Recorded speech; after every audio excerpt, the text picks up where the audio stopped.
నమస్తే అండి. ఈరోజు మనం ఈ వీడియోలో 4th క్లాస్ మ్యాథ్స్ అన్ని పాఠాల యొక్క కీ పాయింట్స్ ఇక్కడ రాయడం జరిగింది. మనం 3rd క్లాస్ చేసాం కదా, ఇప్పుడు నెక్స్ట్ 4th క్లాస్. ఈ వీడియోకి వెళ్ళబోయే ముందు దయచేసి మా ఛానల్ని సబ్స్క్రైబ్ చేయండి. అలాగే సబ్స్క్రైబ్ చేసిన తర్వాత పక్కనున్న బెల్ ఐకాన్పై క్లిక్ చేయండి. లైక్ చేయండి, షేర్ చేయండి. మీరు లైక్ చేసినట్లయితే ఈ వీడియో మరికొంతమందికి రీచ్ అవుతుంది. సంఖ్యలోని అంకె సహజ విలువ ఏ స్థానంలో ఉన్నా మారదు. ఒక సంఖ్యలోని అంకె విలువ సహజ విలువ అనేది ఏ స్థానంలో ఉన్నా అది మారదని చెప్తున్నారు. 5, 8, 6, 9 సంఖ్యలో 9 యొక్క సహజ విలువ 9, 6 యొక్క సహజ విలువ 6, 8 యొక్క సహజ విలువ 8, 5 యొక్క సహజ విలువ 5. ఇక్కడ ఫేస్ వాల్యూ చెప్తున్నారు. అంకె యొక్క సహజ విలువ అనేది ఎప్పుడూ మారదనమాట. అక్కడ మనకి ఏ నెంబర్ ఇస్తారో అదే నెంబరు దాని సహజ విలువ అవుతుంది. సంఖ్యలోని అంకె యొక్క స్థాన విలువ దాని యొక్క స్థానంపై ఆధారపడి ఉంటుంది. సంఖ్యలోని అంకెల విలువ అది ఉండే స్థానాన్ని బట్టి మారుతూ ఉంటుంది అంటున్నారు. అంటే ప్లేస్ వాల్యూ. ఇక్కడ చూడండి, 86,382 ఈ సంఖ్యని ఎలా రాశారు? 1ల స్థానంలో 2 రాశారు, 10ల స్థానంలో 4 రాశారు, 100ల స్థానంలో 3 రాశారు, 1000ల స్థానంలో 6 రాశారు, 10,000 స్థానంలో 8 రాశారు. ఇక్కడ 2 1ల స్థానంలో ఉంది. 2 యొక్క స్థాన విలువ 2 × 1 2 అవుతుంది. 4 10ల స్థానంలో ఉంది.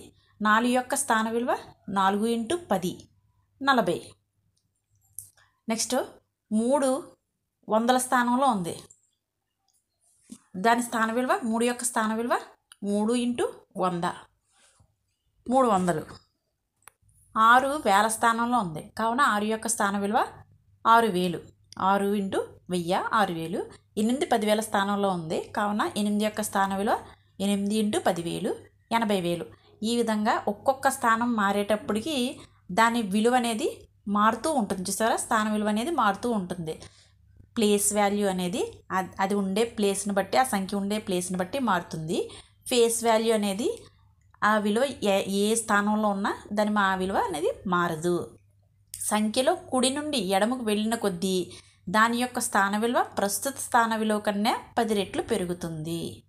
పెద్ద సంఖ్యలను తేలిగ్గా చదవటానికి మరియు రాయటానికి మనకు కామాలు సహాయపడతాయి. ఇక్కడ ఒక నెంబర్ ఇచ్చారు చూడండి, 4,32,896. ఈ నెంబర్ని మనం ఈజీగా చదవగలిగామంటే దానికి కారణం కామా పెట్టడం వల్ల మనం ఈజీగా చదివాము. కాబట్టి కామాలు మనకి పెద్ద సంఖ్యని ఈజీగా చదవడానికి ఉపయోగపడతాయి. ఏదైనా సంఖ్య యొక్క విస్తరణ రూపం దాని యొక్క స్థాన విలువ ఆధారంగా రాస్తాము. Expanded form. ఇక్కడ చూడండి, ఎగ్జాంపుల్ ఇచ్చారు. 7,496 యొక్క విస్తరణ రూపం రాయమన్నారు. అంటే ఎక్స్పాండెడ్ ఫామ్ రాయమన్నారు. 6 ఏమో 1ల స్థానంలో ఉంది, 9 10 స్థానంలో ఉంది, 4 100ల స్థానంలో ఉంది, 7 7,000 స్థానంలో ఉంది. కాబట్టి 7 × 1000 plus 4 × 100 plus 9 × 10 plus 6 × 1 7,000 plus 400 plus 90 plus 6 కలిపితే 7,496. విస్తరణ రూపంలోని సంఖ్యల మొత్తం సంఖ్య యొక్క సంక్షిప్త రూపం అవుతుంది. ఇప్పుడు ఎక్స్పాండెడ్ ఫామ్ రాసాం కదా, విస్తరణ రూపంలో రాసాం కదా, అదంతా కలిపితే ఏమవుతుంది? షార్ట్ ఫామ్ అంటే సంక్షిప్త రూపం అవుతుంది. ఇప్పుడు చూడండి, కింద 8,000 ప్లస్ 900 ప్లస్ 60 ప్లస్ 2 యొక్క సంక్షిప్త రూపం. ఇదంతా కలిపితే మనకి ఏమొస్తుంది? నెంబరు 8,962 వచ్చింది. దీన్ని షార్ట్ ఫామ్ అంటారు. 2 సంఖ్యలను పోల్చుటకు కొన్ని నియమాలను అనుసరించాలి. ఏవైనా 2 సంఖ్యలను అది పెద్దదా చిన్నదా అని పోల్చడానికి కొన్ని నియమాలు ఉన్నాయి. వాటిని అనుసరించాలి. అవి ఏంటనేది మనం ఇక్కడ చూద్దాం. 2 సంఖ్యలలో అంకెల సంఖ్య వేరుగా ఉన్నట్లయితే తక్కువ అంకెలు గల సంఖ్య చిన్న సంఖ్య అవుతుంది మరియు ఎక్కువ అంకెలు గల సంఖ్య పెద్ద సంఖ్య అవుతుంది. ఏవైనా 2 సంఖ్యలు ఇచ్చారనుకోండి, దాంట్లో పెద్దదేది చిన్నదేది కనుక్కోవాలంటే అందులో నెంబర్స్ లెక్క పెడతారు. అవి తక్కువ ఉన్నది చిన్నదవుతుంది, ఎక్కువ ఉన్నది పెద్ద అవుతుంది. ఇక్కడ చూడండి, ఎగ్జాంపుల్ 8,694 24,365.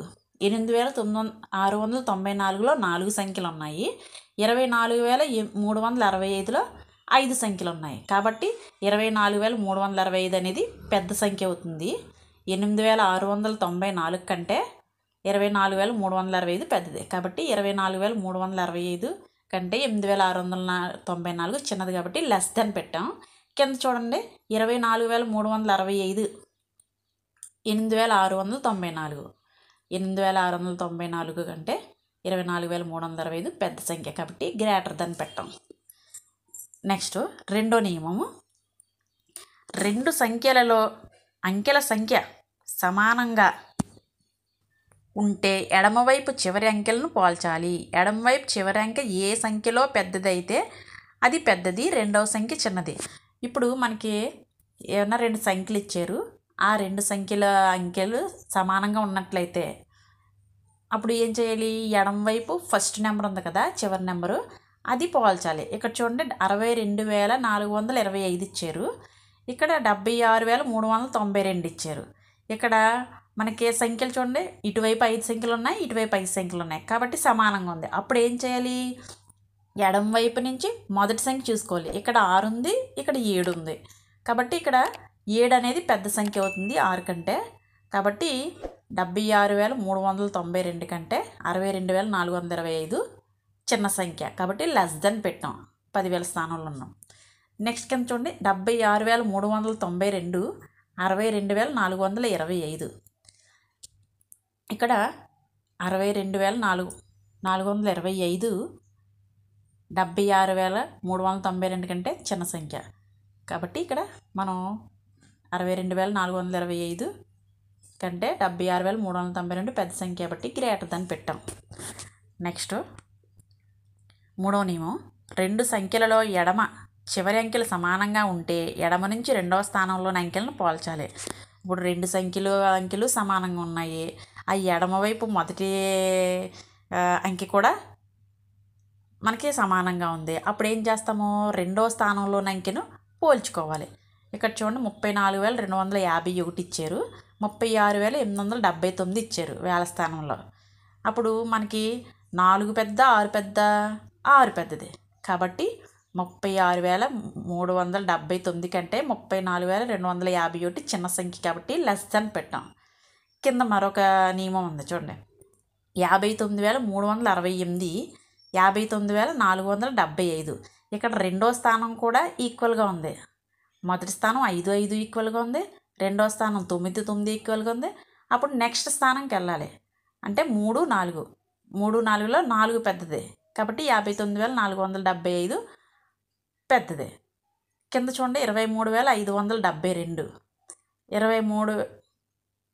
23,589. ఇక్కడ 3 స్థానాలు ఈక్వల్గా ఉన్నాయి, అప్పుడు 4వ స్థానం చూసుకోవాలి.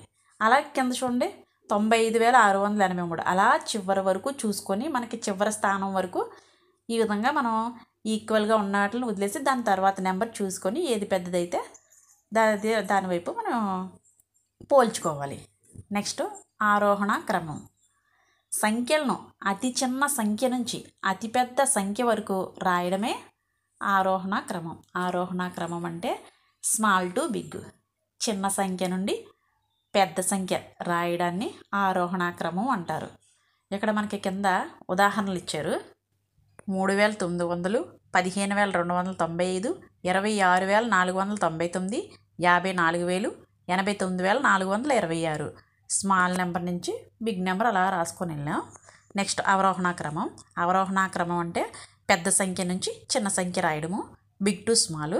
సంఖ్యలను అతి పెద్ద సంఖ్య నుంచి అతి చిన్న సంఖ్య వరకు రాయడమే అవరోహణ క్రమం. ఉదాహరణ 86,900, 49,800, 36,000, 25,390, 18,200.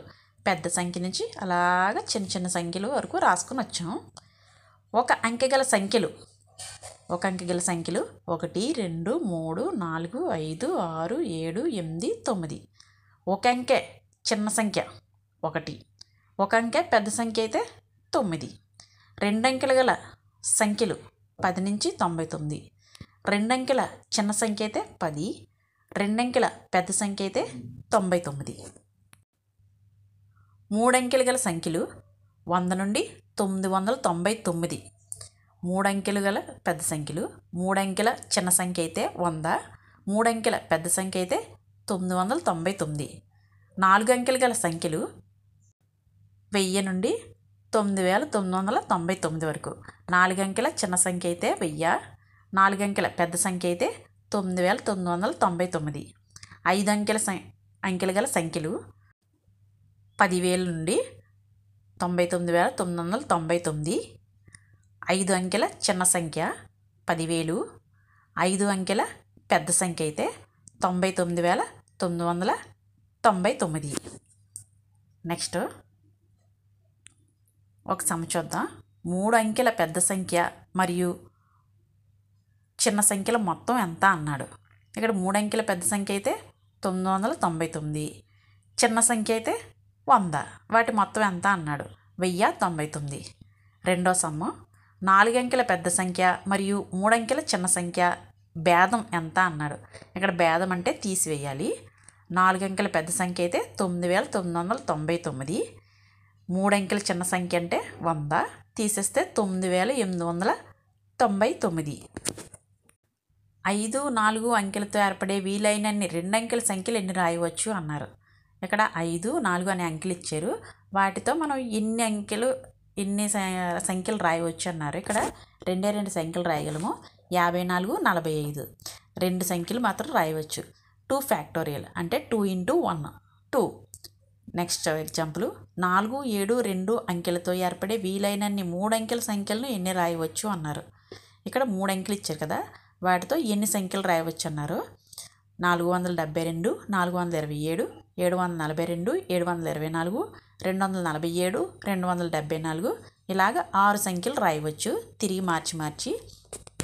ఇక్కడ షార్ట్కట్లో కూడా రాయొచ్చు. ఇలా మనకి ఎక్కువ సంఖ్యలు ఇచ్చినప్పుడు మనం రాయలేము. ఈ షార్ట్కట్ను ఉపయోగిస్తే ఈజీగా రాయొచ్చు. 3 అంకెలు కావున 3 ఫ్యాక్టోరియల్ 3 × 2 × 1. మనకు అక్కడ ఎన్ని అంకెలని ఇస్తే దాని నుంచి బ్యాక్ 1 వరకు రాయాలి. అక్కడ 3 × 2 × 1 అంటే 3 2s are 6, 6 1s are 6. కాబట్టి 6 సంఖ్యలు అనేవి రాయొచ్చు. 2, 4, 8, 1 అంకెలతో ఏర్పడే వీలైనన్ని 4 అంకెల సంఖ్యలను ఎన్ని రాయవచ్చు. ఇలా ఇచ్చినప్పుడు ఒక్కొక్కటి రాయడం అంటే మనకి కన్ఫ్యూజ్ అయిపోతాము. అప్పుడు ఈ షార్ట్ కట్ ఫామ్ ఉపయోగించాలి. 4 అంకెలు కావున 4 ఫ్యాక్టోరియల్ 4 నుంచి బ్యాక్ రావాలి. 4 × 3 × 2 × 1 వరకు రాయాలి.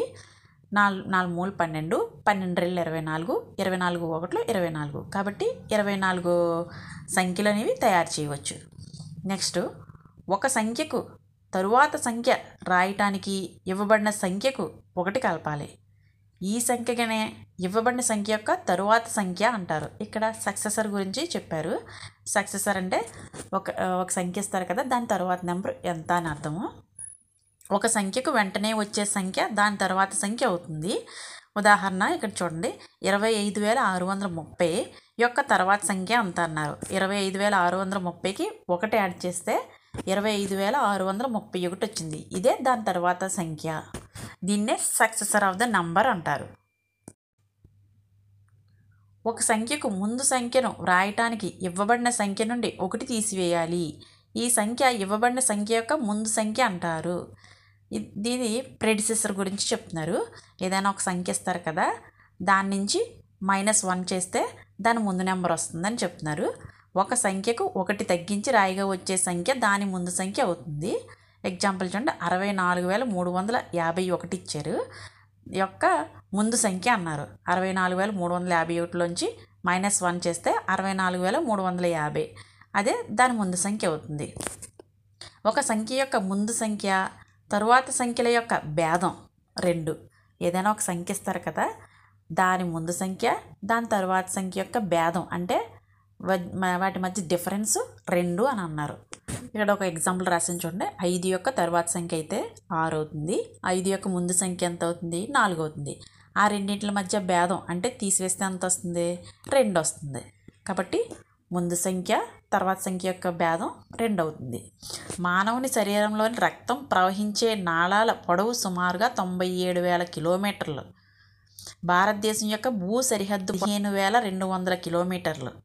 కొన్ని సంఖ్యలను ఎడమ నుంచి కుడికి మరియు కుడి నుంచి ఎడమకి చదివితే ఒకే విధంగా ఉంటాయి. ఈ సంఖ్యలను ద్విముఖ సంఖ్యలు అంటారు. పాలిండ్రోమ్ నెంబర్స్ అంటారు. కొన్ని సంఖ్యలు ఉంటాయంట, వాటిని ముందు నుంచి చదివినా వెనక నుంచి చదివినా ఒకేలా వస్తాయి. వాటినే మనం పాలిండ్రోమ్ నెంబర్స్ అంటారు. ఎగ్జాంపుల్ చూడండి, ఇక్కడ 252, 131, 656. దాన్ని అటు చదివినా ఇటు చదివినా ఒకేలా వస్తాయి. ద్విముఖ సంఖ్యల్లో సరిస్థానంలో ఉన్న అంకెలతో ఏర్పడే సంఖ్య 11చే భాగించబడుతుంది. ఇక్కడ ఎగ్జాంపుల్ ఇచ్చారు చూడండి. 1 2 3 2 1. ఇటు నుంచి చదవండి 1 2 3 2 1. సరి సంఖ్యలు అన్నారు. సరి సంఖ్యలకి రౌండ్ చేశారు చూడండి. 2కి అలాగే మళ్ళీ 2కి రౌండ్ చేశారు. అంటే సరి సంఖ్యల స్థానం అంటే 1 2 స్థానంలో వచ్చింది, 3 4 స్థానంలో వచ్చింది. వాటికి రౌండ్ చేసాం. వాటిని ఆ రెండులతో ఏర్పడే సంఖ్య 11చే భాగించబడుతుంది అన్నారు. సరి స్థానంలో ఉన్న అంకెలు 2 2. వీటితో ఏర్పడే సంఖ్య అయితే 22 అవుతుంది. ఈ సంఖ్య 11చే భాగించబడుతుంది. 11 2 22 తీసేస్తే 0. కాబట్టి ఇది 11చే భాగించబడుతుంది. ఎగ్జాంపుల్ 2 చూడండి. 1 2 3 4 3 2 1. అటు నుంచి చదివిన ఇటు నుంచి చదివిన ఒకే విధంగా వస్తుంది. ఇది ఇప్పుడు ఈవెన్ డిజిట్లో ఉన్నాయి చూడండి. 2 4 2 అంటే సరి స్థానంలో ఉన్నాయి. వాటికి ఉన్న అంకెలు 2 4 2. వీటితో ఏర్పడే సంఖ్యలు అయితే 242. ఈ సంఖ్య 11చే భాగించబడుతుంది. ఇక్కడ చూడండి చేసాం కార్నర్లోని 11 2 22 తీస్తే 2 2 దించాం 11 2 22. 1 × 1 1. 11 × 11 121. 111 × 111 123 21. 1111 × 1111 123 421. 11,111 × 1111 123 45 4321. ఈ సంఖ్యలన్నీ ద్విముఖ సంఖ్యలు. ఇటు నుంచి అటు నుంచి ఎటు నుంచి చదివినా ఒకేలా వస్తాయి. ఇవన్నీ 11చే భాగించబడతాయి అని చెప్తున్నారు. ఇక్కడ చూడండి. ఇక్కడ 1ల స్థానంలో 5 ఉంది, 10ల స్థానంలో 4 ఉంది, 100ల స్థానంలో 1 ఉంది, 1000ల స్థానంలో 7 ఉంది. కాబట్టి 5 40 100 7000. 9467 నుండి 4235ని తీసివేయమన్నారు. ఇక్కడ 9467ని ఇక్కడ వియోగం అంటే మైన్యూయండ్ అని, 4235ని వియోగకం సబ్ట్రహెండ్ అని, 5232ని భేదం అంటే డిఫరెన్స్ అని అంటారు. ఇక్కడ వియోగం వియోగకం భేదం అని తెలుగులో అంటారు. వీటిని ఏ సంఖ్య నుండి తీసివేస్తామో ఆ సంఖ్యను వియోగం అంటారు. ఏ సంఖ్యను తీసివేస్తామో ఆ సంఖ్యను వియోగకం అంటారు. మనకి ఆ రెండింటి నుంచి తీసివేయగా వచ్చిన ఫలితం ఉంటుంది కదా భేదం. ఆ రెండు సంఖ్యలు తీసివేయగా వచ్చే ఫలితాన్ని భేదం అంటాం. ఇక్కడ ఫార్ములా ఇచ్చారు చూడండి. వియోగం = వియోగకం ప్లస్ భేదం. ఇక్కడ మీకు క్లియర్గా అర్థమవుతుంది. 1896 వియోగం అవుతుంది, 1368 అనేది వియోగకం అవుతుంది. తీసేస్తే డిఫరెన్స్ భేదం ఎంత వచ్చింది? 528. దాన్ని మనం ఎలా చేయగలము? వియోగకం అక్కడ ఎంత? 1368. మనకి భేదం ఎంత వచ్చింది? 528. మనకి ఆ రెండు యాడ్ చేస్తే 1896 వియోగం వచ్చింది. ఒక సంకలన వాక్యం నుంచి 2 వ్యవకలన వాక్యాలను పొందవచ్చు. సంకలనం అంటే కూడిక, వ్యవకలనం అంటే తీసివేత. ఏదైనా ఒక సంకలన వాక్యం నుండి 2 వ్యవకలనాలు తయారు చేయొచ్చు అంటున్నారు. 80 + 120 = 200. ఇది సంకలన వాక్యం. దీని నుంచి మనం 2 వ్యవకలనాలు అంటే తీసివేత వాక్యాలను తయారు చేద్దాం. 200 - 120 80, 200 - 80 120. ఈ 2 వ్యవకలన వాక్యాలు. నెక్స్ట్ ఒక వ్యవకలన వాక్యం నుండి 2 సంకలన వాక్యాలను పొందవచ్చు. ఒక వ్యవకలన వాక్యం నుండి 2 సంకలన వాక్యాలను పొందవచ్చు. ఇందాకైతే సంకలన వాక్యం నుండి 2 వ్యవకలనం చేసాం. ఇప్పుడు వ్యవకలనం నుండి 2 సంకలన వాక్యాలను పొందుతాం అన్నమాట. ఇక్కడ ఎగ్జాంపుల్ చూడండి. 480 - 320 = 160. ఇది వ్యవకలన వాక్యం. దీని నుంచి సంకలన వాక్యం తయారు చేద్దాం. 320 + 160 480. 160 + 320 = 480. ఈ విధంగా వాక్యాలను అనేది తయారు చేయొచ్చు. నెక్స్ట్ కాప్రేకర్ గురించి ఇక్కడ కింద చెప్పారు. దత్తాత్రేయ రామచంద్ర కాప్రేకర్. ఈయన 1905 నుంచి 1986 మధ్యకాలం వారు. ఈయన భారతీయ గణిత శాస్త్రవేత్త. ఈయన ఒక పాఠశాలలో ఉపాధ్యాయుడిగా పనిచేసేవాడు. సంఖ్యా వినోదంపై వివిధ సంఖ్యల లక్షణాలను కనిపెట్టారు. ఈయన హర్షత్ సంఖ్యలు, సెల్ఫ్ సంఖ్యలు, డెమ్లా సంఖ్యలు మొదలైనవి కనుగొన్నారు. 6174ను కాప్రేకర్ స్థిరాంకం అంటారు. 6174 యొక్క విశిష్టతను ప్రపంచానికి తెలియజేసిన వ్యక్తి ఈ కాప్రేకరు. ఇది మనకి స్థిరాంకం ఎలా వచ్చిందనేది కింద చెప్పడం జరిగింది. 6174 అంకెలతో ఏర్పడే మిక్కిలి పెద్ద సంఖ్య నుంచి మిక్కిలి చిన్న సంఖ్యను తీసివేయాలి. అప్పుడు ఈ 6174 అనే సంఖ్య వస్తుంది. దీన్నే కాప్రేకర్ స్థిరాంకం అన్నారు. పెద్ద సంఖ్య అయితే 7641, చిన్న సంఖ్య అయితే 1467. తీసేస్తే ఈ రెండింటి మధ్య భేదం ఎంత వచ్చింది? 6174. ఇదే కాప్రేకర్ యొక్క స్థిరాంకం. ఒక వస్తువును కొన్నప్పుడు ఆ వస్తువు కొరకు మనం చెల్లించే సొమ్మును కొన్న వెల, కాస్ట్ ప్రైస్ అంటాము. ఏదైనా ఒక వస్తువు కొన్నప్పుడు ఆ వస్తువుకు మనం ఇస్తాం కదా డబ్బులు, దాన్ని కొన్న వెల అంటాం. ఒక వస్తువును అమ్మినప్పుడు మనం పొందే సొమ్మును అమ్మిన వెల అంటాం. ఏదైనా ఒక వస్తువును మనం అమ్మామనుకో, దానికి మనం వచ్చే ప్రైస్ని అమ్మిన వెల అంటాం. ఒక వస్తువును కొన్న వెల కంటే అమ్మిన వెల ఎక్కువగా అయితే లాభం వస్తుంది. ఒక వస్తువు కొన్న వెల కంటే అమ్మిన వెల తక్కువైతే నష్టం వస్తుంది. మనం కొన్నదానికంటే ఎక్కువ కమ్మామనుకో లాభం వస్తుంది. మనం కొన్నదానికంటే తక్కువ కమ్మితే నష్టం వస్తుంది. ఇప్పుడు మనం దీనికి సంబంధించి కొన్ని ఎగ్జాంపుల్స్ ఇక్కడ చూద్దాం.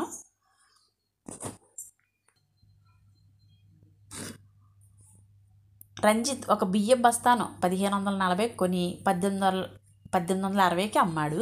లాభమా నష్టమా ఎంత?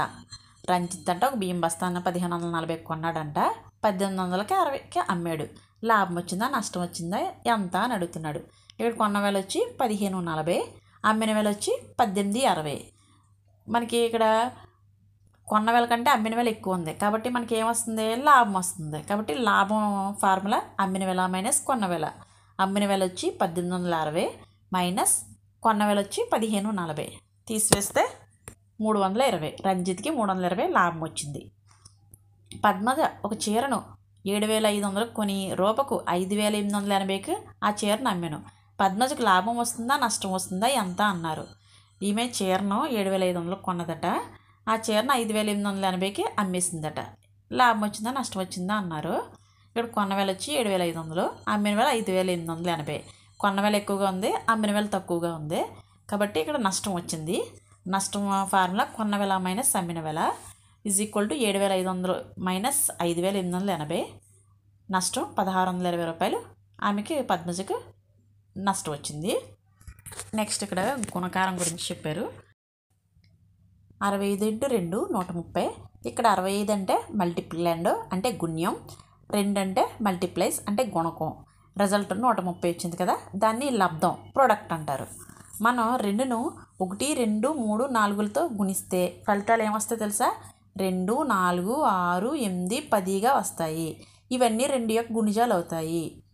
3 యొక్క గుణిజాలు 3, 6, 9, 12, 15. 4 యొక్క గుణిజాలు అయితే 4, 8, 12, 16, 20. ఇవి ఎలా వచ్చాయి అనేది మనం ఫర్దర్ క్లాస్లో తెలుసుకుందాం. ఒక సంఖ్యకు అనంతమైన గుణిజాలు ఉంటాయి. ప్రతి సంఖ్యకు అదే సంఖ్య ఒక గుణిజం అవుతుంది. 2 యొక్క గుణిజం 2, 3 యొక్క గుణిజం 3. ప్రతి సంఖ్య 1 యొక్క గుణిజం అవుతుంది. 1 యొక్క గుణిజాలు 1, 2, 3, 4, 5. ఇక్కడ భాగాహారం గురించి ఇచ్చారు. 602/5. దీంట్లో ఇక్కడ వేసారు చూడండి. ఇక్కడ 5ని విభాజకం అంటారు, అంటే డివిజర్. 602ని విభాజ్యం అంటే డివిడెండ్ అంటారు. 120 వచ్చింది కదా, దాన్ని భాగఫలం కోషెంట్ అంటారు. ఇక్కడ చూడండి మొత్తం చేస్తే కింద మనకి 2 శేషం వచ్చింది కదా, దాన్ని రిమైండర్ అంటారు. ఇక్కడ దీనికి ఒక ఫార్ములా ఉంది. విభాజ్యం ఈజ్ ఈక్వల్ టు విభాజకం ఇంటూ భాగఫలం ప్లస్ శేషం. ఇక్కడ విభాజకం 5, మనకి భాగఫలం ఎంత వచ్చింది? 120 వచ్చింది. శేషం ప్లస్ 2 కలిపితే మనకి 5 × 120 600 ప్లస్ 2 విభాజ్యం 602 వచ్చింది కదా. ఈ విధంగా మనకి భాగాహారం అనేది చేయడం జరుగుతుంది. నెక్స్ట్ డీమాస్. డీమాస్ అంటే బాడ్ మాస్. నెక్స్ట్ మనకి హై లెవెల్కి వెళ్ళినప్పుడు బాడ్ మాస్ ఫార్ములా ఉపయోగిస్తాం కదా, దానికి బదులు ముందు ఇక్కడ చిన్న క్లాస్ కాబట్టి డీమాస్ నేర్చుకుంటారు. ఈ డీమాస్ అంటే డివిజన్ అంటే భాగాహారం, ఎం అంటే మల్టిప్లికేషన్ అంటే గుణకారం, ఏ అంటే ఎడిషన్ కూడిక, ఎస్ అంటే సబ్ట్రాక్షన్ తీసివేత. మనం ఏదంటే ఈక్వేషన్ చేయడానికి ఇది మనం ఈ ఫార్ములా అనేది ఉపయోగించడం జరుగుతుంది. డీమాస్ నియమం ప్రకారం మొదట భాగాహారం, తర్వాత వరుసగా గుణకారం, కూడిక, తీసివేత ప్రక్రియలు చేయాలి. ఇక్కడ ఒక ఎగ్జాంపుల్ ఇచ్చారు చూడండి. 14 + 26 - 27 డివైడెడ్ బై 3 × 2 డీమాస్ను ఉపయోగించి సూక్ష్మీకరించమన్నారు. ఫస్ట్ మనం మొదట భాగాహారం చేయాలి కదా. 27/3 ఉంది కదా, దాన్ని చేస్తే ఎంత అవుతుంది? 3 × 9 = 27. 14 + 26 - 9 × 2. నెక్స్ట్ మనకి ఏం చేయాలి? డీమాస్ ప్రకారం మల్టిప్లికేషన్ అంటే గుణకారం చేయాలి. కాబట్టి 9 × 18. 14 + 26 - 18. తర్వాత మనం ఏం చేయాలి? కూడిక చేయాలి. 14 + 26 కలిపితే 40 -18. తర్వాత తీసివేత. 40లోంచి 18 తీసేస్తే 22. ఈ విధంగా డీమాస్ ఉపయోగించి ఈ సూక్ష్మీకరించడం జరుగుతుంది. ఈక్వేషన్స్ అనేది చేయడం జరుగుతుంది. ఇక్కడ ఒక ఆకారం ఇచ్చారు చూడండి. ఈ ఆకారం పేరు దీర్ఘగణం అనమాట. దీనికి అంచు అక్కడ డయాగ్రామ్లో చూపించాను చూడండి. అంచులు, పొడవు, వెడల్పు, ఎత్తు, మూలం అంటే శీర్షం, తలం ఉన్నాయి కదా. ఈ దీర్ఘగణానికి అంచులు 12 ఉంటాయి, మూలలు 8 ఉంటాయి, తలాలు 6 ఉంటాయి. దీర్ఘగణానికి అంచులు 12, మూలలు 8, తలాలు 6 ఉన్నాయి. నెక్స్ట్ గణంకి అంచులు 12, మూలలు 8, తలాలు 6 ఉంటాయి. దీర్ఘగణానికి గణంకి ఒకలాగే ఉంటాయి. అంచులు 12 ఉంటాయి, మూలలు 8 ఉంటాయి, తలాలు 6 ఉంటాయి. నెక్స్ట్ దీర్ఘచతురస్రం ఈ డయాగ్రామ్ చూసారు కదా. దీనికి 4 భుజాలు ఉంటాయి. ఎదురెదురు భుజాలు అంటే అంచులు, పొడవులు సమానంగా ఉంటే ఆ ఆకారాన్ని దీర్ఘచతురస్రం అంటారు. దీనికి 4 అంచులు ఉంటాయి, మూలలు 4 ఉంటాయి. నెక్స్ట్ చతురస్రానికి అన్ని భుజాలు, అంచులు సమానమైన పొడవులు కలిగి ఉంటే ఆ ఆకారాన్ని మనం చతురస్రం అంటారు. ఈ 4 అంచులు అనేవి అన్ని భుజాలు సమానంగా ఉంటాయి అన్నమాట. చతురస్రంలో అంచులు 4 ఉంటాయి, మూలలు కూడా 4 ఉంటాయి. చతురస్రములకు కానీ దీర్ఘచతురస్రములకు కానీ ఎదుటి మూలలు అంటే శీర్షాలు కలుపుతూ గీయబడిన రేఖలను కర్ణాలు అంటారు. ఇక్కడ చూడండి ఎలా గీసాము. చతురస్రానికి దీర్ఘచతురస్రానికి అడ్డంగా గీతలు గీసాం కదా, వాటినే మనం కర్ణాలు అంటారు. కర్ణాల సంఖ్య ఇక్కడ 2. ఇటువైపు ఒక కర్ణం, ఇటువైపు ఒక కర్ణం. నెక్స్ట్ ఒక దీర్ఘచతురస్రమును కానీ కర్ణం వెంబడి కత్తిరిస్తే ఎన్ని త్రిభుజాలు ఏర్పడతాయి అన్నారు. ఇలాగా కర్ణం ఉన్నాయి కదా, దాని వెంబడి కట్ చేస్తే మనకి ఎన్ని త్రిభుజాలు వస్తాయి? 2 త్రిభుజాలు వస్తాయి. ఇక్కడ మనకి చూపిస్తున్నారు చూడండి డయాగ్రామ్ వేసి. ఆ విధంగా కట్ చేస్తే 2 త్రిభుజాలు వచ్చాయి. ఒక పటంలో 4 భుజాల పొడవులు వరుసగా 20 సెంటీమీటర్లు, 16 సెంటీమీటర్లు, 20 సెంటీమీటర్లు, 16 సెంటీమీటర్లు అయితే ఆ పటము ఏ ఆకారంలో ఉంటుంది? ఇక్కడ 4 కొలతలు ఇచ్చారు. 2 కొలతలు ఒకలాగా, 2 కొలతలు ఈక్వల్గా ఉన్నాయి. కాబట్టి మనకి ఇక్కడ దీర్ఘచతురస్రం అని ఈజీగా అర్థమవుతుంది. దీర్ఘచతురస్రం యొక్క పొడవు 20 సెంటీమీటర్లు, 16 వెడల్పేమో 16 సెంటీమీటర్లు ఇచ్చారు. ఆ పటము దీర్ఘచతురస్ర పటం అవుతుంది. నెక్స్ట్ ఒక చతురస్రంను 2 కర్ణాల వెంబడి కత్తిరిస్తే ఎన్ని త్రిభుజాలు ఏర్పడతాయి అన్నారు.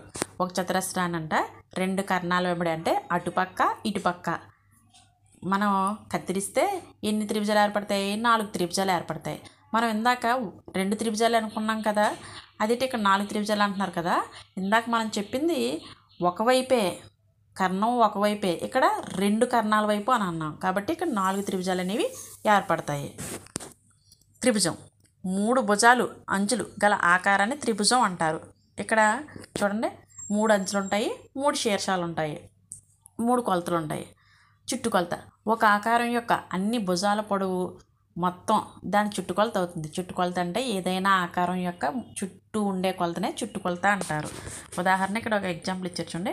ఒక దీర్ఘచతురస్రాకారపు పొలం పొడవు వెడల్పులు వరుసగా 60 మీటర్లు, 40 మీటర్లు. సోమయ్య ఒకసారి తన పొలం చుట్టూ తిరిగి వస్తే ఎంత దూరం నడిచినట్లు? సోమయ్యకి దీర్ఘచతురస్రాకారం గల పొలం ఉందంట. ఒకసారి ఆ పొలం చుట్టూ తిరిగి రావడానికి ఎంత దూరం అని అంటున్నాడు. ఇక్కడ 60 మీటర్లు, 40 మీటర్లు ఇచ్చారు. 60 మీటర్లు ఏమో పొడవు, 40 మీటర్లు ఏమో వెడల్పు. దీర్ఘచతురస్రం ఏంటి? ఎదురెదురు భుజాలు సమానం కాబట్టి 60, 40, 40, 40. ఇక్కడ చూడండి 60 మీటర్లు, 40 మీటర్లు, 60 మీటర్లు, 40 మీటర్లు వేసాం. ఈజ్ ఈక్వల్ టు 200 మీటర్లు. మొత్తం పొలం యొక్క చుట్టుకొలత ఎంత? 200 మీటర్లు. దీర్ఘచతురస్రం యొక్క చుట్టుకొలత యొక్క ఫార్ములా మనకి దీర్ఘచతురస్రం యొక్క చుట్టుకొలత ఫార్ములా ఏంటంటే పొడవు ప్లస్ వెడల్పు ప్లస్ పొడవు ప్లస్ వెడల్పు. అంటే ఇక్కడ 2 పొడవులు 2 వెడల్పులు ఇచ్చారు. అంటే 2 ఇంటూ పొడవు ప్లస్ వెడల్పు అంటే 2 ఇంటూ ఎల్ ప్లస్ బి అని అర్థం. ఎల్ అంటే లెంత్, బి అంటే బ్రెత్. సోములు ఇంటి స్థలం చతురస్రాకారంలో ఉంటుంది. దాని చుట్టూ అతను ప్రహారీ గోడ నిర్మించాలనుకున్నాడు. అయితే ప్రహారీ గోడ పొడవు ఎంత అన్నాడు. సోములు ఒక ఇంటి స్థలం ఉందంట, అది స్క్వేర్ టైప్ అండి, చతురస్రం అండి. దాని చుట్టూ ప్రహారీ గోడ కట్టదాం అనుకున్నాడు. అయితే ఎంత పొడవు ఉంటుంది అని అన్నాడు. ఇక్కడ మనకి ఎంత అనేది ఇవ్వలేదు, మనం 14 మీటర్స్ తీసుకున్నాం ఎగ్జాంపుల్గా. ప్రహారీ గోడ పొడవు చతురస్రం యొక్క 4 భుజాలు సమానం అని చెప్పుకున్నాం కదా, అందుకే 4 వైపులా 14 మీటర్లు వేసాము. 14 మీటర్లు ప్లస్ 14 మీటర్లు ప్లస్ 14 మీటర్లు సార్ 14 మీటర్లు ఈజ్ ఈక్వల్ టు 56 మీటర్లు. మొత్తం స్థలం యొక్క పొడవు ఎంత? 56 మీటర్లు. ఇక్కడ చతురస్రం యొక్క చుట్టుకొలత ఫార్ములా వేసాం. భుజము ప్లస్ భుజము ప్లస్ భుజము ప్లస్ భుజం. ఎన్ని భుజాలు? 4 భుజాలు. 4 ఇంటూ భుజము.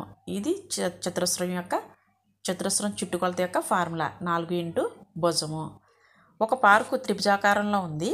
దాని కొలతలు 30 మీటర్లు, 40 మీటర్లు మరియు 50 మీటర్లు. ఆ పార్క్ యొక్క చుట్టుకొలత ఎంత అన్నాడు. ఒక పార్క్ ఉందంట, అది త్రిభుజాకారంలో ఉంది. దాని కొలతలు ఇచ్చారు, దాని చుట్టుకొలత కనుక్కోమన్నారు. ఇక్కడ కొలతలు ఇక్కడ బొమ్మలో రాసాం కదా, ఇక్కడ పిక్చర్లోని ఆ విధంగా రాసి 30 మీటర్లు ప్లస్ 40 మీటర్లు ప్లస్ 50 మీటర్లు ఈజ్ ఈక్వల్ టు 120 మీటర్లు. త్రిభుజం యొక్క చుట్టుకొలత ఫార్ములా భుజము ప్లస్ భుజము ప్లస్ భుజము. ఇక్కడ ఎన్ని భుజాలు? 3 భుజాలు. 3 ఇంటూ భుజము. త్రిభుజం యొక్క చుట్టుకొలత ఫార్ములా 3 ఇంటూ భుజం అవుతుంది. నెక్స్ట్ వైశాల్యం. ఇప్పటివరకు చుట్టుకొలతలు నేర్చుకున్నాం కదా, ఇక్కడ నుంచి వైశాల్యం. ఒక వస్తువు యొక్క ఆక్రమించిన స్థలాన్ని వైశాల్యం అంటారు. ఏదైనా వస్తువు అది ఆక్రమించే స్థలాన్ని వైశాల్యం అంటాం. వైశాల్యాన్ని చదరపు యూనిట్లలో కొలుస్తాం. వైశాల్యాన్ని ఎలా కొలుస్తాం? చదరపు యూనిట్లో కొలుస్తాం. ఉదాహరణ, 5 సెంటీమీటర్లు భుజం కలిగిన ఒక వస్తువు ఆక్రమించిన స్థల వైశాల్యం ఎంత అన్నాడు. ఇక్కడ ఒక కొలతే ఇచ్చాడు కాబట్టి అది ఏ ఆకారం అనుకోవాలి? చతురస్రం. ఎందుకంటే చతురస్రం యొక్క 4 భుజాలు సమానం కాబట్టి. చతురస్ర వైశాల్యం భుజము ఇంటూ భుజము అంటే 5 సెంటీమీటర్లు ఇంటూ 5 సెంటీమీటర్లు ఈజ్ ఈక్వల్ టు 25 సెంటీమీటర్ల స్క్వేరు లేదా 25 చదరపు సెంటీమీటర్లు. చదరపు సెంటీమీటర్లు రాసినప్పుడు స్క్వేర్ రాదు. చదరపు రాయకుండా ఓన్లీ సెంటీమీటర్ అన్నప్పుడు స్క్వేర్ రాస్తాం. నెక్స్ట్ మరొక ఎగ్జాంపుల్. 6 సెంటీమీటర్లు పొడవు 3 సెంటీమీటర్లు వెడల్పు కలిగిన ఒక వస్తువు ఆక్రమించే స్థల వైశాల్యం. ఇది 2 కొలతలు ఇచ్చాడు కాబట్టి దీర్ఘచతురస్రం వైశాల్యం. దీర్ఘచతురస్రం వైశాల్యం ఫార్ములా ఏంటి? పొడవు ఇంటూ వెడల్పు. 6 సెంటీమీటర్లు ఇంటూ 3 సెంటీమీటర్లు. 6 3 18 సెంటీమీటర్ స్క్వేరు లేదా 18 చదరపు సెంటీమీటర్లు. నెక్స్ట్ వృత్తం గురించి తెలుసుకుందాం. వృత్తం ఒక బిందువు నుండి సమాన దూరంలో ఉండే అన్ని బిందువుల సమూహాన్ని వృత్తం అంటారు. ఇక్కడ ఒక వృత్తం ఇచ్చాం కదా, దాంట్లో మధ్య బిందువు ఉండే అక్కడి నుంచి ఎటువైపు వెళ్ళినా సమాన దూరం ఉంటుంది, దాన్నే వృత్తం అంటారు. ఆ బిందువును వృత్త కేంద్రం అంటారు. మధ్యలో ఒక బిందువు పెట్టాం కదా, దాన్నే కేంద్రం అంటాము, వృత్త కేంద్రం. వృత్త కేంద్రం నుండి వృత్తంపై ఏదేని ఒక బిందువు మధ్య గల దూరాన్ని వృత్త వ్యాసార్థం అంటారు. ఇక్కడ చూడండి, వృత్త వ్యాసార్థం ఈ వృత్త కేంద్రం నుంచి ఎటు పక్కకి మనం గీసిన దాన్నే వృత్త వ్యాసార్థం అని అంటాము. వృత్తం చుట్టూ ఉన్న పొడవును వృత్త పరిధి అంటారు. అంటే వృత్తం మొత్తం చుట్టూ ఉంది కదా, గీసాం కదా, దాన్ని అంతా వృత్త పరిధి అంటారు. ఇక్కడ టాన్గ్రామ్ గురించి ఇచ్చారు. టాన్గ్రామ్లో 7 ఆకారాలు ఉంటాయి, వీటిని టాన్స్ అంటారు. టాన్గ్రామ్లోని 7 ఆకారాలను పేర్చగా ఒక చతురస్రం అనేది ఏర్పడుతుంది. టాన్గ్రామ్లోని 7 ఆకారాల్లో 5 త్రిభుజాలు, ఒక చతురస్రము, ఒక సమాంతర చతుర్భుజము ఉంటాయి. నెక్స్ట్ భిన్నం. ఒక వస్తువును కొన్ని సమాన భాగాలుగా విభజిస్తే అందులో ఒక భాగాన్ని భిన్నం అంటారు. ఏదైనా ఒక వస్తువుని సమాన భాగాలుగా విభజించామా, ఇక్కడ ఒక ఎగ్జాంపుల్ చూడండి, వృత్తం గీసాం, దాన్ని 4 భాగాలకి తీసాం కదా, అందులో ఒక భాగానికి మనం షేడ్ చేసాము, 3 భాగాలు వదిలేసాము. రంగు వేసిన భాగం 1/4 వంతు, రంగు లేని భాగం 3/4 వంతు. మొత్తం ఇక్కడ ఎన్ని భాగాలు? 4 భాగాలు. భిన్నాన్ని ఎలా రాస్తాము? లవము బై హారము. ఇక్కడ లవం అంటే భిన్నంలోని గీత పైన రాయబడిన సంఖ్యను లవం అంటారు. భిన్నంలో గీత కింద రాయబడిన సంఖ్యను హారం అంటారు. మనం గీత పైన రాసేదాన్ని లవమని, గీత కింద రాసేదాన్ని హారం అని అంటారు. ఇక్కడ కింద ఎగ్జాంపుల్ ఇచ్చారు చూడండి. 3/4. ఈ 3/4లో 3 లవం కింద, 4 హారం కింద తీసుకోవడం జరుగుతుంది. 3/11లో మొత్తం సమాన భాగాలు. ఇక్కడ మొత్తం 11 భాగాలు ఉన్నాయట. ఆ 11 భాగాల్లో 3 భాగాలని ఇక్కడ తీసుకున్నారు కాబట్టి 3/11 అని రాశారు. భిన్నంలో సగం అంటే 1/2, పావు భాగం అంటే 1/4, ముప్పావు అంటే 3/4 అని అర్థం. లవం 1గా గల భిన్నాలను ఏకాంక భిన్నాలు అంటారు. అంటే 1/4, 1/3, 1/7, 1/8 వీటిని ఏకాంక భిన్నాలు అంటారు. ఏకాంకం అంటే పైన 1 మాత్రమే ఉంటుంది. దాన్నే 1 మాత్రమే ఉంటే ఆ భిన్నాలను ఏకాంక భిన్నాలు అంటారు. హారం చిన్నదిగా ఉన్న భిన్నము రెండవ భిన్నం కంటే పెద్దది. ఇక్కడ చూడండి 1/3, 1/4. ఇక్కడ హారము చిన్నగా ఉంది. 1/3 అనేది హారం చిన్నగా ఉంది. 1/4 హారం పెద్దగా ఉంది. మనం ఏమనుకుంటాం? 1/4 పెద్దది అనుకుంటాం. కానీ అక్కడ 1/3 భిన్నం మాత్రమే పెద్దది. అది మనం డివైడెడ్ చేస్తే మనకి దాని వాల్యూ అనేది వస్తుంది. కాబట్టి 1/4 కంటే 1/3 అనేది పెద్దది. అందుకే మనకి 1/3 మనకి గ్రేటర్ దాన్ వేసాము. ఇక్కడ చూడండి 1/6, 1/2. మనం దీంట్లో పెద్దది ఏ సంఖ్య అనుకుంటాము? 1/2 పెద్దది. 1/6 అనేది చిన్న సంఖ్య అవుతుంది. ఈ 2 భిన్నాల్లో చిన్నది ఏది? 1/3 లేక 1/5.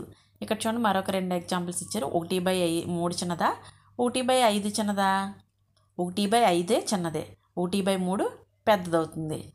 1/5 చిన్న భిన్నము. లవాలు సమానంగా ఉండి హారంలో పెద్ద సంఖ్య చిన్న భిన్నం అవుతుంది. నెక్స్ట్ సజాతి భిన్నాలు. సజాతి భిన్నాలు అంటే సమాన హారాలను కలిగి ఉన్న భిన్నాలను సజాతి భిన్నాలు అంటారు. సజాతి భిన్నాలు అంటే హారాలన్నీ సమానంగా ఉంటాయి. వాటిని సజాతి భిన్నాలు అని అంటారు. ఎగ్జాంపుల్స్ ఇచ్చారు చూడండి. 3/10, 8/10, 7/10, 4/10, 6/10 ఇవన్నీ సజాతి భిన్నాలు అవుతాయి. ఇక్కడ అన్ని హారాలన్నీ ఏంటి? 10 ఉన్నాయి. 1/7, 3/7, 5/7. ఇక్కడ హారాలన్నీ 7 ఉన్నాయి కాబట్టి ఇవి సజాతి భిన్నాలు. నెక్స్ట్ విజాతి భిన్నాలు. వేరువేరు హారాలను కలిగిన ఉన్న భిన్నాలను విజాతి భిన్నాలు అంటారు. హారాలు వేరుగా ఉంటాయి కదా, వాటిని విజాతి భిన్నాలు అంటారు.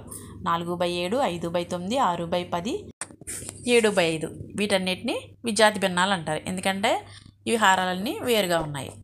1/7 + 2/7 = ఎంత? ఇక్కడ మనకి హారాలన్నీ సమానంగా ఉన్నాయి కాబట్టి ఆ సేమ్ వేసుకుంటాం. వేరుగా ఉంటే అప్పుడు కాసాకు కట్టుకోవాలి. వేసుకొని 1 + 2 కలిపితే 3/7. 5/9 + 3/9, 5 + 3/9, 8/9. 7/12 - 5/12, 7 - 5/12 2/12. 2/8, 4/8. దీంట్లో ఏది పెద్దది ఏది చిన్నది అన్నారు. ఇక్కడ మనకి 4/8 అనేది పెద్దది, 2/8 అనేది చిన్నది. కింది భిన్నాలను ఆరోహణ క్రమంలో అమర్చండి. ఆరోహణ అంటే స్మాల్ టు బిగ్. 4/9, 2/9, 5/9, 1/9, 7/9. దీంట్లో స్మాల్ టు బిగ్ రాయమన్నారు కదా. చిన్న నుండి పెద్ద సంఖ్య 1/9. ఇవన్నీ సజాతి భిన్నాలు. ఎందుకంటే హారాలన్నీ ఈక్వల్గా ఉన్నాయి కాబట్టి. పైన మనం చూసుకోవాలి ఏది చిన్నదైతే అది ముందు రాసి అలా రాసేయాలి. 1/9, 2/9, 4/9, 5/9, 7/9. కింది భిన్నాలను అవరోహణ క్రమంలో అమర్చండి. ఇది కూడా సజాతి భిన్నం. అందులో బిగ్ టు స్మాల్ రాసుకోవాలి. అంటే పెద్ద నుండి చిన్న సంఖ్య రాయాలి. 21/27, 15/27, 14/27, 4/27, 22/27. ఇక్కడ మనకి హాఫ్ కలిపితే ఏమవుతుంది? ఫుల్ వస్తుంది. ఇక్కడ 3 సమాన భాగాలు చేశారు కాబట్టి 1/3, 1/3, 1/3 = 1. అదే ఇక్కడ కింద అయితే 4 సమాన భాగాలు చేశారు. 1/4, 1/4, 1/4, 1/4 కలిపితే ఏముంది? ఫుల్ వస్తుంది. పొడవులను కొలవడానికి ఉపయోగించే యూనిట్లు మీటర్లు, సెంటీమీటర్లు. ఒక మీటరు 100 సమాన భాగాలుగా చేస్తే అందులో ఒక్కొక్క భాగాన్ని 1 సెంటీమీటర్ అంటారు. ఒక మీటర్ ఈజ్ ఈక్వల్ టు 100 సెంటీమీటర్లు. మీటర్లను సెంటీమీటర్లలోకి మార్చాలంటే ఇచ్చిన మీటర్లను 100చే గుణించాలి. మనకి మీటర్లని సెంటీమీటర్లు మార్చుకోవాలంటే ఎన్న సంఖ్య ఇస్తారు కదా మీటర్లలో, దాన్ని 100తో గుణిస్తే మనకి సెంటీమీటర్లో మారిపోతుంది. ఇక్కడ ఎగ్జాంపుల్ చూడండి, 9 మీటర్లు ఇచ్చారు. 9 × 100 సెంటీమీటర్లు 900 సెంటీమీటర్లు. 2 50 మీటర్లు 50 × 100 సెంటీమీటర్లు ఈజ్ ఈక్వల్ టు 5000 సెంటీమీటర్లు. సెంటీమీటర్లను మీటర్లను మార్చాలంటే ఇచ్చిన సెంటీమీటర్లను 100చే భాగించాలి. ఇక్కడ ఉదాహరణ చూడండి, 754 సెంటీమీటర్లు ఇచ్చారు. దాన్ని మీటర్లో కన్వర్ట్ చేయాలంటే 754ని బై 100 చేయాలి. చేస్తే ఇక్కడ చూడండి 7 మీటర్ల 54 సెంటీమీటర్లు వచ్చింది. పక్కన రఫ్ వర్క్ ఉంది, ఒకసారి చెక్ చేయండి. 269 సెంటీమీటర్లు. దీన్ని మనం 100తో భాగిస్తే మనకి మీటర్లో కన్వర్ట్ అవుద్ది. 2 మీటర్ల 69 సెంటీమీటర్లు వచ్చింది. 5 మీటర్లు 610 సెంటీమీటర్లు. ఇక్కడ మీటర్లని సెంటీమీటర్లో కన్వర్ట్ చేయాలి.